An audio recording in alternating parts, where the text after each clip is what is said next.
Naša pravda. Zaprášená novela zo súčasnosti. Krajina pod Tatrami si opäť raz hovie vo svojej latríne. Nie, že by tam niekoho zavreli na silu. Nie. Sami tam vošli.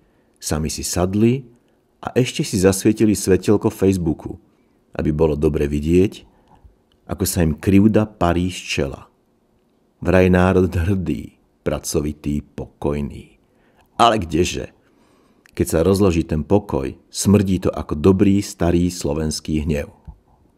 Ticho potlačený, zažratý a vybublaný až vtedy, keď už niet komu rozbiť hubu, len vlastnej žene, psovi alebo klávesnici. A tak sa točí naše slovenské koleso. Najprv sme ticho, potom zazdielame, potom zanadávame a napokon si sadneme do krčmy, či dnes už rovno za mobil a vylejeme na svet všetko, čo nás tlačí, ako po dobrej sračke. A tú sračku ani nespláchneme. Nie. Necháme ju na očiach, blízkym, deťom, vnúčatám.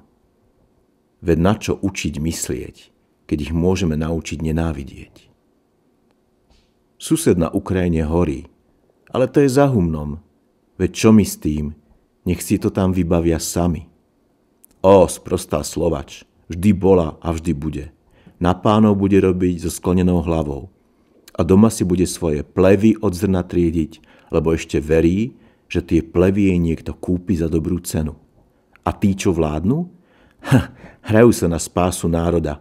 Vo fraku klamstiev, s motikou loží a s úsmevom ako z ústavu pre nečisté duše. Fico, Blaha a iní pajáci z ľudovej bábkovej suity sa škeria do kamier, akože zachráňujú slovenský svet, kým za nimi horí celá stodola. A ľud im tlieska, ľud im dožičí, lebo aspoň niečo robia. Aj keby to bolo hovno, ale nech je to naše hovno, slovenské hovno. A tak sa krútime, zatuchnutí vo vlastnej špine a ešte si hovoríme. Nech sa v tom kúpu aj naše deti. Veď my sme v tom vyrástli a žijeme. A žijeme dobre. No žijeme, ale nie ako ľudia. Ako príklad pre psychiatriu.